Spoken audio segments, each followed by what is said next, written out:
You are listening to Latinx America, a podcast focused on highlighting catalysts who are using, leveraging, or creating technology to help our community achieve more. With your host, Adriana Flores Ragade. Today's guest is Marissa Herrera. She is a visionary and leader in the arts and community. She was recognized by the Ford Motor Company in their 2016 national campaign, Unstoppable Latina on the Move, and is also a 2018 recipient of the Jubilee Foundation Fellowship Award. Marissa is the co-founder, artistic director of 4C Lab, which is focused on providing opportunities for young creative visionaries to share their stories through artistic expression. Marissa strives to use her creative work to empower individuals to share their stories, to heal, to connect, and to foster the next generation of creative visionaries connected by diversity, love, and creativity. I hope you enjoy listening to her story. Marissa, it's such a pleasure to have you at Latinx America. Thank you for joining us and for your willingness to share your story. So why don't we start there? Why don't we start learning a little bit about your journey? You have a very interesting cross-section of, tech, also film and nonprofit. So tell us about your journey. I'm really excited to be here. Thank you for having me. I am a hometown girl, born and raised in our great city of Angels, third generation Chicana, Mexican American. And I always say that I was raised on hip hop and rancheras. I'm like that really strong cross section of what it is to be a Mexican American. And I have always been a creator. I was very lucky. My mom, she was a single parent, that she really nurtured the artistry and the creativity and the storyteller in me at a very, very young age. And we didn't have money to go and have expensive art classes or, for me to be able to dance in that way. But I had mentors and incredible teachers that believed in my passion. And so that was really the catalyst for me to be able to look into, wow, like I really want to do this for the rest of my life. And I took the stage for the first time at the tender age of 3 years old. I was in the talent show at a school that my mom worked at, and I wanted to perform. And we borrowed somebody's ballet folklorico dress, and they threw on La Negra. And in that moment, like I knew that this is what I wanted to do for the rest of my life. So in that, started my background in dance, moved into theater, have been very lucky to work with some legends in the Latinx community, Tony Plana, Luis Avalos, Luis Valdez, Enrique Castillo, Rose Portillo, that have really paved the way for other Latinx creatives such as myself to be able to not only have a platform professionally, but to be able to share our Latinx stories, which is super important. And obviously, people like Tony Plana, they're mentors. I mean, he was at one of our conferences when I worked for the College Board. He was one at our Preparate conference, and he shared his story, and everyone has a story. So let's talk a little bit about, what do you mean by being a creator? What is it that you do on a day-to-day basis, and how is technology influencing what you do? On a day-to-day basis, I wear many, many hats. Being an entrepreneur, being involved in so many areas of creativity where industry meets community is very, very important to me. I have my own production company, which is De Mi Alma Productions, and it's sharing the American Latino story for stage, TV, and film. I was never involved in gangs. My family didn't immigrate here recently. I'm a third generation Chicana. So when those narratives are the only ones that are being shared, I never got to see anyone that looked or sounded like me on TV or in film or when I went to the theater. So even when I was auditioning as a young actor and dancer, the roles were so limited. And when I did get auditions, it was to be, the chola. It was to be the drug cartel guy's girlfriend. And I was like, okay, this isn't what I want to do. And the only way I could change it was to become part of the solution. So creating content, I have a pilot that I created that's loosely based on my life called 2 Feet In. It's a dramedy, and it's a story of a Latina finding her rhythm in life, and within her family in the city of Angels. And I get the like, oh, is it in Spanish? And I'm like, no, there's Spanglish in it. They're like, oh, is it, for Una Visión or, Telemundo? And I'm like, no, it's an American family that happens to be Latinx living in Los Angeles. And those are the stories, those are the narratives that we want to see. So not only is it important for me to be a leader in the industry, it's also important for me to cultivate other young creative visionaries to be able to get those tools at a much younger age than I did, to be able to start sharing their own stories, as well. And that is where the cross section of creativity, technology, and community meet for me. And every day looks different for me. I can be working with my kids in my nonprofit, which is for C Lab. I can go to a meeting with being a leader, a Latina, being able to share our stories and fighting for representation in front of, and behind the camera, and also being a good representation and connecting back to the community to be able to see what our needs are so that I can pull, all of that together. Where does that passion come from? I know you talk about the 3-year-old little girl, but that 3-year-old girl faced some challenges along the way. What were some of those challenges, and where did you get your ganas, your passion, your drive to succeed and to help others? I think even that 3-year-old little girl knew, that she had a purpose and wanted to be able to create a platform. And people always ask me, like, what do you do? And, you want to rattle off every, hyphenate, oh, I direct, I, choreograph, I produce, I'm an arts educator. But for me, more importantly, what I do is I inspire people to tap into their own creative, insight, to be able to share those gifts so that we can connect on a human level to make this world a better place. And how I do that, is through my advocacy and my creativity. And growing up, I had everything that I needed, but the lens of what those opportunities were was really small. I never knew that as a Latina, I could be a director because I never saw one.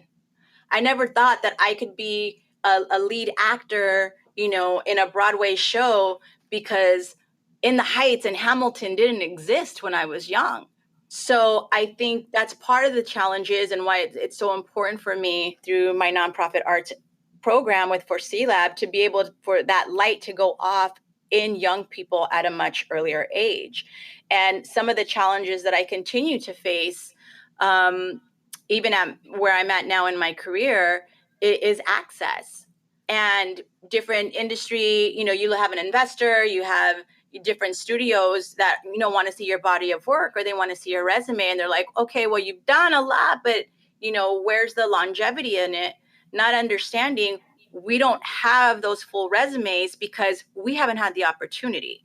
So now it's about a place where, being able to not let those limitations hold us down. And I think that's where, my chingona power just innately kicks in, that I don't see the restrictions, I see the opportunities. And if I can't get through the door, I'm either climbing through the window or I'm going to build my own building, and I'm inviting everybody else to come into it with me. And I think right now in the industry, technology is so important. And it's such a great tool and resource because we don't have to wait on anybody to be able to share our stories. You can grab your iPhone and you can create your first feature film on it. We have editing programs, and I'm always just in awe of young people who are able to figure out how things work and be able to use those tools to be able to create their own content and be able to get it up on a platform to share it. One of the meetings that we had, you mentioned that anyone with an iPhone can be a director or can produce, right? And you just mentioned that again. What's the traditional way? You took a very non-traditional way to get to where you are. What would you say to someone listening saying, "Oh, I want to do that. I want to be an entrepreneur," because you are an entrepreneur. I want to be a social entrepreneur because you have a nonprofit as well. So you have both. What would you say to someone in terms of advice as they want to follow your path? I would say first and foremost, write it down, because there's so many, dreams and, things that people want to do, but it doesn't become tangible and it's not real until you write it down. I was letting people know, hey, I'm have a nonprofit arts organization. My TV show is coming out. I hadn't even written the show yet, but I had talked it into existence, and it just started gaining energy, and all the right people started coming in. I became a lot more disciplined. So writing down the goal, and then writing a strategic plan and deadlines for whatever your goal is. So if you want to create, your first short film, put the people down that you want to work with, put a budget together of, what it could cost, and give yourself deadlines and really hold true to those, because the only person that at the end of the day that's going to hold you accountable is yourself. I'm really big in collaboration. And one of my mantras is do what you love with people you love. And when you're able to tap into other people's best resources and what they can bring to the table along with yours, incredible magic, can happen. And also, don't ask for permission, ask for forgiveness, because so many people are going to tell you, well, these are the rules. This is how things are done. This is how I did it. And you can't really pay attention to that, because if I would have paid attention to everybody who would have told me, wow, like your goals are so big, your dreams are so big, like how are you going to make that happen? I would have never accomplished anything that I've done this far in my career. And even though I have a lot of accomplishments that I'm really proud of, I always say that I'm just getting started. I'm just getting started in what I have um, for the future. And I think also, most importantly, if you want to do something, if I meet people all the time, and people looking to get in the industry, and it's like, oh, I'm a writer, and you're like, oh, okay, cool, like what are you working on? And they're like, well, I haven't written anything in 3 years. Whatever your medium is, you need to practice it every single day, even if it's 10 minutes, even if it's an hour. And that's the only way that you're going to hone your craft and get better and better, because sometimes for, people of color, we don't get a lot of opportunities to fail. You might get one shot. So you have to be, if you stay ready, you ain't got to get ready. And you really want to be able to come out the gate strong with what your vision is, what your mission is, and your goals that you want, to be able to accomplish. And actually, one more thing, and I was having this conversation with somebody, is that if you meet someone and you want to be able to get feedback on your work, or see how you can work together, don't ask from them yet. Be able to share what you can offer and bring to the table. So if you're in technology and you meet a filmmaker and you're really trying to get into the film game, don't say, well, hey, can you help me with my startup company and give me insight? Say, hey, I'm a techie, this is my skill set, how can I help you on your project? Because that's an offering, and it's not just coming to the table and trying to take something without giving. And I think that's how you cultivate really good, strong relationships. Thank you, Marisa. Who has had an influence on you? You mentioned some of the wonderful actors and actresses earlier today, but who else has had an influence in your life and why? Definitely my mother. She was my first choreographer and acting coach. She, has always been really, really creative.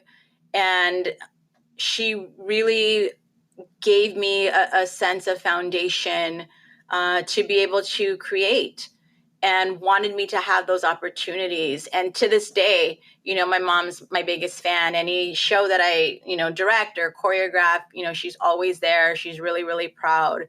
And even, being a grown woman, I think that's really important to me, to have that sense of support from family. And also my mentors. I've had amazing teachers in my life that have always believed in my vision, in my leadership. And even when I started, to hit a comfort zone, or was just like, okay, I can't do this anymore, like everything's kind of stacked against me, continue to inspire me to be able to share my work and my talents, um, and be able to move forward. Thank you. Are there resources that you recommend for people as they think about, learning more about the industry? Um, Not just on the production side, but also on, launching their own nonprofit. You're leading a nonprofit. Yeah, I would say there's a lot of opportunities for, you know, just to get the 101 basic information, especially, if I don't know where your listeners are, but if you're in the LA area, there's always networking mixers, and I encourage people to be able to go to those, because it's really about, building those relationships and making those contacts. Also, let me think in terms of nonprofit. Think about what you want your nonprofit to be, and connect with organizations that are aligned with that, and that you believe in and are already doing that work. And just like I said earlier, be able to volunteer to say, well, what was your strategic process? What was the business plan? Because those are the nuts and bolts of what it takes to be able to start a startup company or a nonprofit. And I always say the passion and the creativity, no matter what you want to do, that's the part that comes easy. It's the business part, the X's and O's, the black and white stuff that people may not know, which is just as important as any type of creative part of any industry. What does your nonprofit do? We are an arts organization, and the title is 4C Lab, and the 4C's are to create, communicate, collaborate, to build community. And our mission is to create a safe space for young creative visionaries to share their stories through art. We are going into our third year, and we are working with some amazing young visionaries. And it's not just about, creating art, dancing or doing spoken word. There's also the entrepreneurship aspect, and being able to cultivate the next Pharrell, the next Steve Jobs, the next Chandra Rhimes, to be able to be leaders in the creative economy, which is growing each and every day. And how does one support or join your efforts? Yeah, you can visit us at the number 4. It's 4clab.org. That's our website. And hit us up. We have a contact page there. We are always, again, we're a nonprofit. So we exist on in-kind contributions, volunteer hours. If you have a skill set that you'd really love to be able to come share with young people who are so excited and ready to be able to soak up that knowledge, we would love to have you be able to come share your story and your art. What has been an aha moment for you? I think one of the aha moments has been realizing two things: that all the work that I'm doing is bigger than me, and that being said, that I cannot do it all by myself. I think as a Latina, we're very strong, and we're nurturers, and we do everything, right? We have, come from a long line of strong women. But in order to have real true success and be able to keep it going, is that I needed to be surrounded with a strong team of people and people that have skill sets that I don't necessarily have. I don't consider myself a techie at all. I have the vision, I understand branding, I understand, community. And so being able to say, hey, these are things that I want to learn. Hey, you do this, like, let's, go ahead and work together, and being open to fail. And that's probably the most valuable lesson I've learned in the span of my entire, career, is that when my faith in my passion and my skill set and my drive became stronger than my fear of failing, that's when everything started to click. And that's when everything started to happen. And one of my mentors, Tomas Benitez, told me, he said, you are going to fail. You are going to fall. And when you do, you fall forward. And as long as it gets you closer to your goal, then it was a win. And when I received that and I took it in and I got it, then it all made sense. And when failure became part of the winning process, it wasn't a negative thing anymore, because I was learning something, I was figuring it out, and I was like, okay, cool. That's only pointing me closer into the direction of where I need to go. And that was the huge takeaway. And it's something that I live by every single day. Thanks, Marissa. We often talk about science, technology, engineering, and mathematics, and we forget about the A. So I'm glad that we're talking about the arts today and how it relates to technology and everything else that Latinx America tries to highlight. So let's talk a little bit about production, because you're the first full content production person that I have on the show. Can we talk about what it means to be a producer, a director? You're coming out with a show. Tell us about the show and why people should watch it and where they should go and watch it. Yes, we have a few short films under our belt, but our biggest project that we are getting ready to launch is called 2 Feet In, and it's a 30-minute dramedy about a Latina choreographer finding her rhythm in life and within her family in the city of Angels.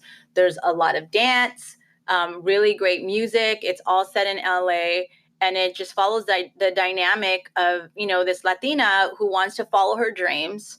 She's really connected and close to her students because she teaches dance, but she's also pulled into the role that she plays within her family, taking care of her mom and being able to help raise her brother, who's in his first year of college. And the story really resonates with a lot of women, because we have positive female leads in this show, which, when you really think about it, you're thinking like, oh, what shows are on TV that have Latinas as leads? And there's not very many, if any at all. And it's an opportunity for us, again, to be able to share our American Latino story. And I wasn't going to wait on anybody to be able to tell it. So, again, tapping into that, that chingona si se puede fire, I was like, okay, well, I'm just going to do this. So I created the show. I'm the executive producer, and I'm in it as well. I play the lead character, Alma, but we also didn't have any funding. So I went to the community and crowdfunded.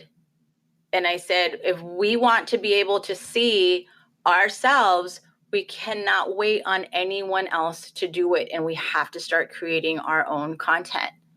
And I was able, it was a small budget. We did it for about 25 grand, which is, on the low end, a lot of favors, a lot of people that, believed in the work. But we were able to create a quality show that really highlights who we are as people and connects us on a human level. It's not just for a Latinx audience, which I think when people create content, they're just like, oh, is it, for just Latinx? And I'm like, no, like, regular shows just aren't for a certain type of people. Powerful programming are stories that we can all relate to. So right now we're in the process of going into our next steps. We're pitching, we're meeting with networks, some digital platforms, to be able to find a home for it so that we can bring it, to our audiences. And we're really excited. There's a lot of great energy behind it, and I have a million other things that are ready to go as well. So 2019 is going to be the year. We're really excited. So if we have anyone from Netflix, Google Play, Hulu, or any other platform listening today, you can reach out to Marissa Herrera through LinkedIn, and I know you're on Twitter. You're on every social media platform. But how do people get a hold of you? Yes, they can email me at Marissa, Marissa, at foreseelab.org. On Instagram, I'm at Marissa Creates. And you can also, again, find us, through our website at foreseelab.org. Yeah, we always say, studios are saying, yeah, we know we want, more Latinx content, but we don't know where they are. We're here. I'm here. We're ready to go, and let's create some great work together. Thank you, Marissa. And it's interesting because I'm sitting here thinking, well, how does one come up with a budget? Like, what did I have to take, into consideration in terms of creating something? Is it hiring actors? Is it? It would be interesting to get a sense of like what goes into putting together a production. It can go from a zero budget. It really, if you're shooting something for the first time and you want to use your iPhone and you want to use your friends, I don't want numbers to scare people to think like, oh my goodness, $25,000 is a lot of money. I can't do that. It's really about starting to develop a proof of concept so that you know where you want to be able to go with it. And I've seen ideas and shows and short films picked up or created on their own phones, and it's high quality nowadays. So, start there. In terms of, what we did, there's a lot that is able to go into it. You do have to hire your actors. Really, really important is to have an amazing director of photography, and shout out to Darren Bush, who is my DP on 2 Feet In, who did an amazing job of being able to tell this story through his filmmaking.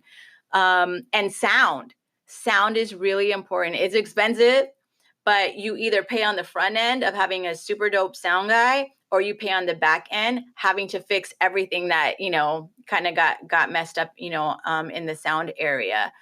You have to sometimes pay for locations, insurance. You have to feed people. And this is a rule of thumb. If you can't pay somebody their scale, you have to feed them well and take care of them. We say, look, we're on a tight budget. I can promise you 2 things. You're going to eat well, and you are going to be respected and loved and cared for on set. And when people feel, that there's some value in that, it's a good experience for them, and they want to continue to work. And that's exactly what we had on 2 Feet In. We had so much love, so many people that just gave so much of themselves. And as a creator, you have to be willing to go above and beyond, because there is no downtime for you. If you want to be able to commit to something like this, you have to know that before anyone else starts doing the work, you're working. Then when everybody else gets ready to go home, you're working. Like, you have to be the one giving 120% if you want everyone else to be able to give, and even that, 1,000%, if you want everyone else to be able, to give 100% to your project, especially, if it's a passion project. And look at Google. Like, Google is your best friend, because you're able to go in and get a sample budget of what a project could look like in line items, and be able to to plug all of those different things in, because that will definitely be an asset and resource. And one thing that people don't think about when they're putting a budget together is post-production. They'll have enough money to be able to shoot the project, and then forget that they need to hire a good editor. So you'll have all this footage, and then a year or 2 later, they're still in the editing process because they didn't have the money for it. And I've seen so many projects that just never get finished. And you want that home stretch. You want to be able to, to finish strong. So never forget about post-production. Thank you. You mentioned earlier that there are some platforms that could be used for digital production. Uh, do you have some names that people out there might want to start looking into them? Yeah, there's a lot of different things that you can download. Final Cut is an amazing program. They have like a free trial on there that you could do that will help you get your script ready to be able to be shot. And there's other production elements that you can help plug in to get, you ready for your shoot. And even honestly, there's some community colleges that offer some really, really great screenwriting courses, filmmaking. And that's always a good route. Like, get in a room with a teacher and other like-minded people that are trying to learn, so that you get those resources and you're able to build on that. Thank you so much. Thank you so much for your time today. I have one last question. If you could give advice to someone that would have benefited you, 5 years ago or so, what would it be? I would say to take a business class. I think for myself and for a lot of other Latinx creators, it would be to take a business and a technology class. And it's changed. 5 years ago, it wasn't this tech heavy and cutting edge as it is now. And I think still so many of us are behind the curve of being able to learn and access so many of the areas of technology that are available to us right now. And I always say, people want to go to, to film school or do these things. I think that's amazing. It's really expensive, but even if you come out of that, if you don't know the business of the business, you're going to have an uphill battle all the way. And you're going to be really dependent on people to be able to move your stuff forward. And that's when you get screwed out of contracts. That's when you end up giving up your rights, to your intellectual property without even knowing it. So if you go to, take a business class, get really well versed on technology that you have access to and be able to start to build those partnerships and those collaborations on the early end, then it's only going to make your ride and your journey easier. It's still hard.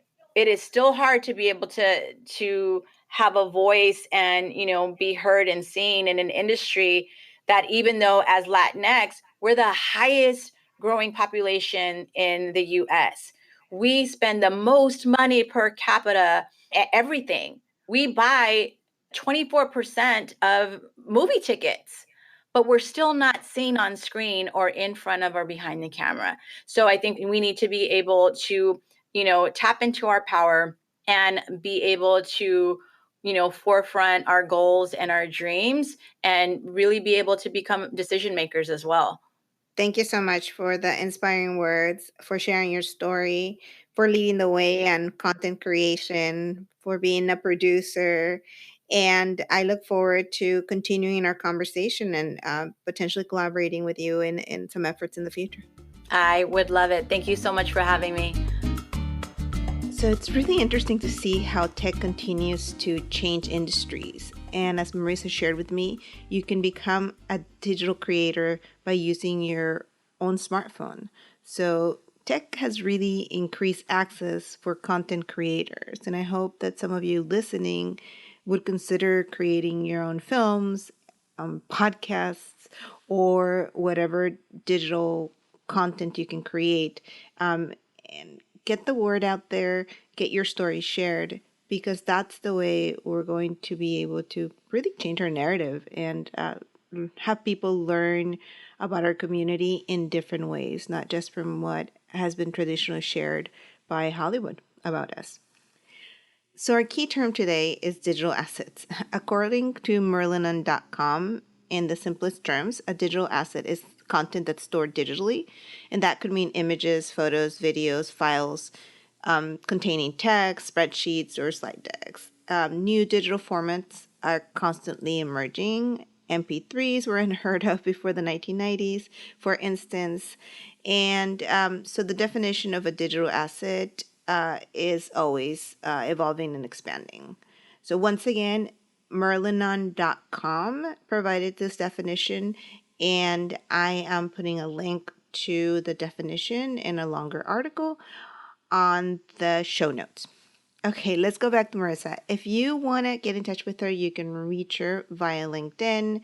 She's coming up with wonderful initiatives through her nonprofit, and as she mentioned, she's always creating. So connect with her directly. If you want to become a creator of a podcast, you can always reach out to me, and I'll be glad to help you. And before I leave, just like every week, I ask that you rate our podcast and send us comments and feedback at your convenience and through whatever platform you use to listen to us. Thanks for joining us today. Don't forget to follow us on Facebook at Latinx America and on Twitter at America Latinx, or email any questions or ideas to latinxamerica@gmail.com. Gracias y hasta la próxima semana.